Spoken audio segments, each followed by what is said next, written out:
Depuis une vingtaine d'années, la simplification des itinéraires culturaux a augmenté fortement le stock semencier qui peut représenter 2000 à 20 000 graines au mètre carré sur un horizon de 25 cm de profondeur.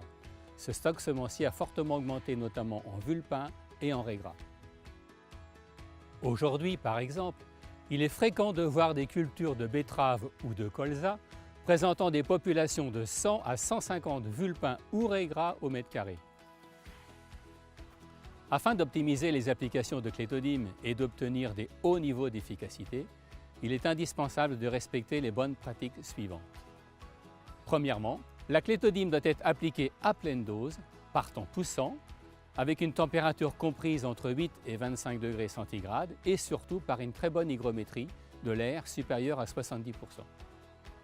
Deuxièmement, les graminées adventices doivent être au stade 3 feuilles, voire 2 thalles maximum, afin d'absorber suffisamment de bouillie herbicide.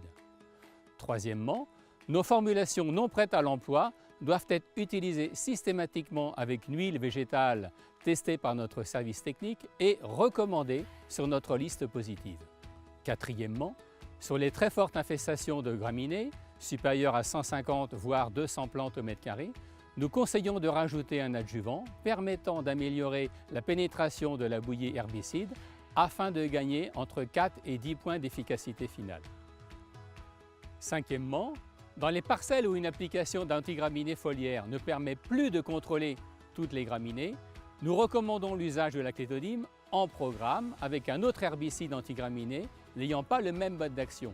Par exemple, la propyzamide sur colza ou le trialate sur les cultures de betteraves, de lin ou de pois protéagineux.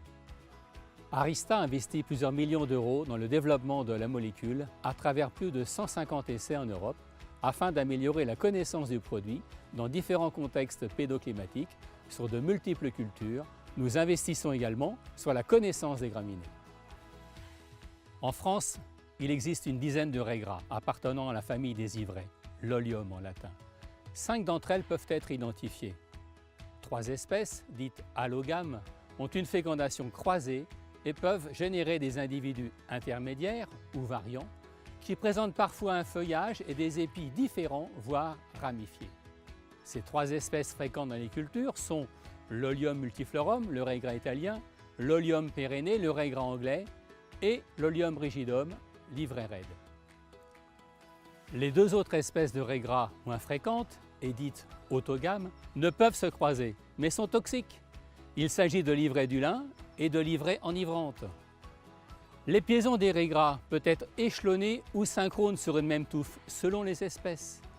En conséquence, nous pouvons en conclure que ces graminées adventices exercent une concurrence très importante quand elles ne sont pas contrôlées.